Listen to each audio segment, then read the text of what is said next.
Patriots for Ukraine are already on their way. Allies have become generous. Germany has started the relations of weapons for Ukraine. Russia is watching all this and quietly weeping. The Typhoon is on its way. Europe has set a course to arm the Ukrainian armed forces. This will be incredibly powerful. The enemy is shaken by this news. Putin's hair is standing on end. What could the Ukrainian military become in just a few months? More on this in a moment. The idea to purchase and transfer Patriot batteries to Ukraine was discussed by German Defense Minister Boris Pistorius with his American counterpart Pete Hegseth over the phone a few weeks ago. A political agreement could be signed within a few days, but the actual deployment in Ukraine will take a few more months. The German minister stated this after a meeting in Washington. I spoke with Pete Hegseth about this a few weeks ago over the phone, and during our conversation, I suggested that Germany purchase 2 Patriot systems from the Americans and transfer them directly to Ukraine. Simply put, given the situation with the supply and maintenance of the Patriot systems, we cannot transfer another one of our own systems, but we are ready to purchase 2 such systems in light of the need that none of us can ignore that Ukraine needs more systems. The financing model is simple. The US provides the equipment and the Europeans pay the bill. Pistorius publicly called on the rest of the NATO members to open their wallets. At the same time, Berlin asked the Pentagon to sell Typhoon launchers, which are capable of launching cruise and ballistic missiles up to 2,000 kilometers. There is no formal agreement yet, but Hegseth called the request interesting and promised to consider it.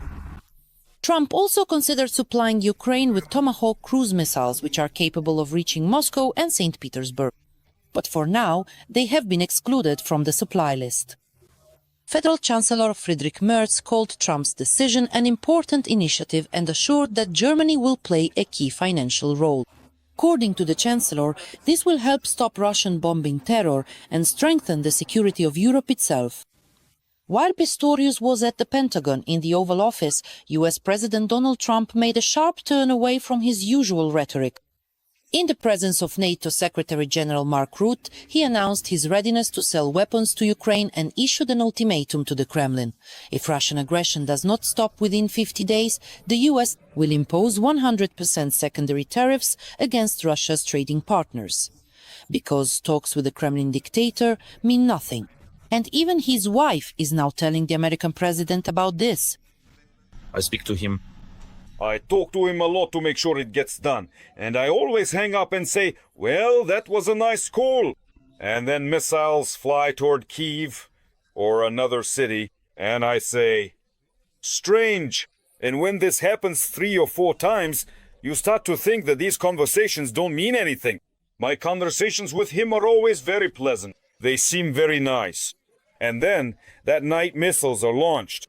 I go home and tell the First Lady that I spoke with Volodymyr today. We had a great conversation and she says, really?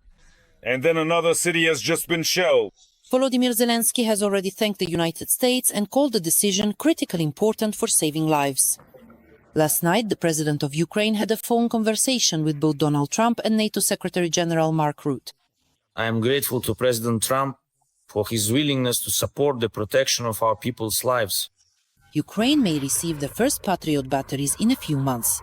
The United States is ready to provide equipment, while Europe will pay the bill. From Berlin, Natalia Fibrik, Hrustal Kachenko, Denis Savchenko, TSN 1+1 Marathon United News. At this very moment, the Paladin self-propelled artillery struck with such force that the Russian column surrendered. It was a true barrage of fire. Putin's mercenaries' shelters were completely destroyed. Our fighters are acting with incredible determination. The artillery is working with lightning speed, shells hitting their targets precisely, tearing apart the occupiers' positions. How are Ukrainian defenders able to destroy the enemy so effectively? Everything about this is coming up in the report.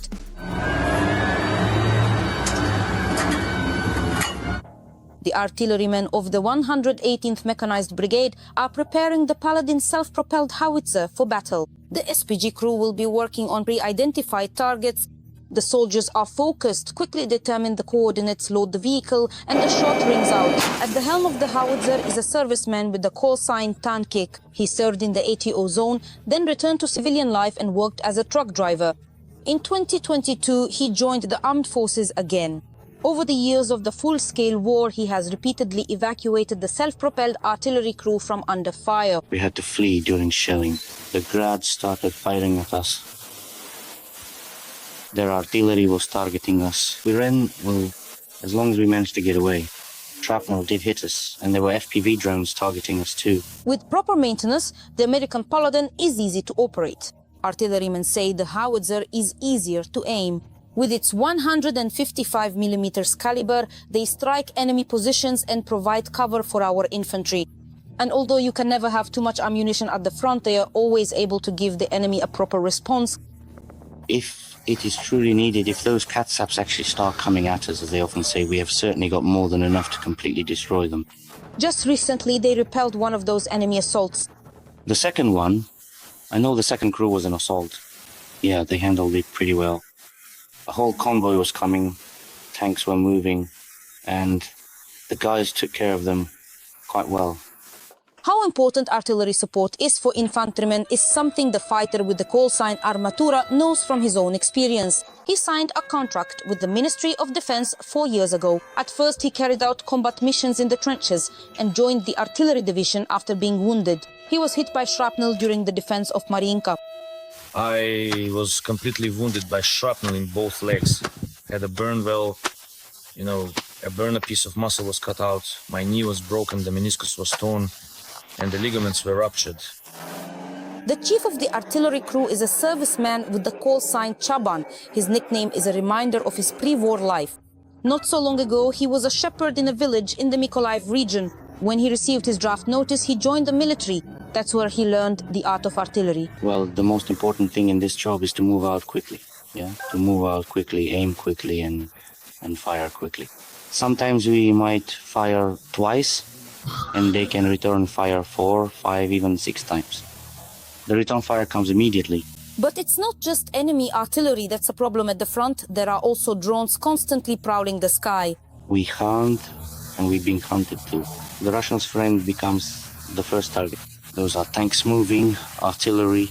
We're taking out their bunkers, not letting their infantry assault ours. And they can't bring in their vehicles either. As soon as we spot them, we immediately open fire on them. They hunt enemy UAVs with small arms, always keeping anti-drone rifles at the ready. This time, a missile is hunting in the sky. He learned to shoot down Russian copters a year and a half ago, since he joined the military. If it's an electronic one, you aim by sound, you detect it yourself. And if you see it, then right away a comrade shoots it down with a rifle. You need to have good hearing, good eyesight, and be able to work. For more effective protection, our soldiers need not only modern electronic warfare systems, but also their own army of drones. After all, the more of our birds there are in the sky, the quieter the occupiers behave. You can help the fighters of the 118th hold back the enemy onslaught using the details shown on the screen. Ina Hohoi, Ihor Vorobi, Podrobici, Inter Television Channel, Marathon, United News. Putin wants to set a course for the destruction of NATO. 5 top-secret nuclear bases have sprung up in Russia like mushrooms. There is very little time left. In half a year, something irreversible could happen. The United States already knows everything. The pressure from the Russians is increasing, but there is one caveat. Why could the occupiers' threats suddenly collapse? And how will this affect Ukraine? We'll tell you in a moment. Every voice matters. Join our community, support independent journalism, and help us bring you the truth from Ukraine. Become a member of Ukraine today. Join us now. The Russian dictator is secretly building nuclear facilities. At one particular time, we took the necessary and appropriate steps in a timely manner, precisely and exactly in a timely manner, so that now we are at the level we are, yes, with certain known issues and minor problems, but still at the level we are currently at. The Russian authorities have been secretly working on a large-scale modernization of their military nuclear facilities for several years now. This needs to be done delicately, carefully, but it must be done. The Russian Federation has perfectly understood that it will not have any peaceful years in the near future, because war is the very meaning for the Russian Federation. If there is no war, there is no meaning and there is nothing to unite people for. Unfortunately, we have to admit that war in Russia has now become that very spiritual bond they dreamed of and searched for so long. And now they have found it. In other words, the purpose of killing their neighbors has become the meaning of life for the Russian Federation, or at least for the majority of its citizens. That is why they are doing everything to ensure the development of the Russian military-industrial complex, including making sure the nuclear component does not lag behind. Satellite images taken in May and June by an American company show large-scale construction at secret facilities. New buildings, roads, special checkpoints, and more can be seen according to the American publication Business Insider. The nuclear component, the nuclear triad, is also a military element of deterrence, and it needs to be invested in just the same. No one knows at what level the nuclear triad of the Russian Federation was, or what level of support it had. It seems that funds were allocated, but how much of that actually reached its destination? How all these nuclear warheads were stored, which of them were active and which were not until recently, only the US knew this, as they conducted joint inspections, both in Russia and conversely in the US. Therefore, I think this is an attempt to modernize everything that was built during the Soviet era. That's the second point. It's an attempt to somehow intimidate Western countries and the whole world by saying, we have weapons, we're modernizing them, we're investing in them. Among the recorded sites are military bases located in Belarus, Kaliningrad, Kamchatka, Murmansk, as well as on the Novaya Zemlya archipelago.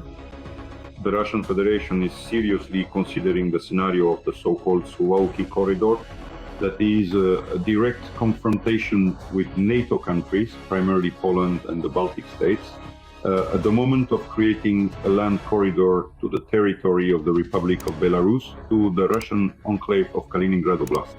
A similar situation is unfolding on the borders with NATO countries. First and foremost, this concerns the Kola Peninsula. Western experts warn that in 6 months the last treaty between Russia and the United States limiting nuclear weapons will expire, and a new arms race in this area is inevitable.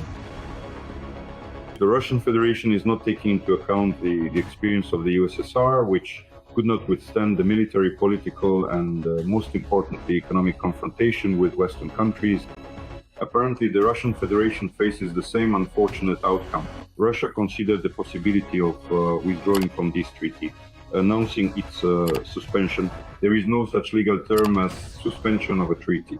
Nevertheless, this created the preconditions to say that Russia would unilaterally attempt to modernize its nuclear triad, which is exactly what is happening with these 5 bases as examples.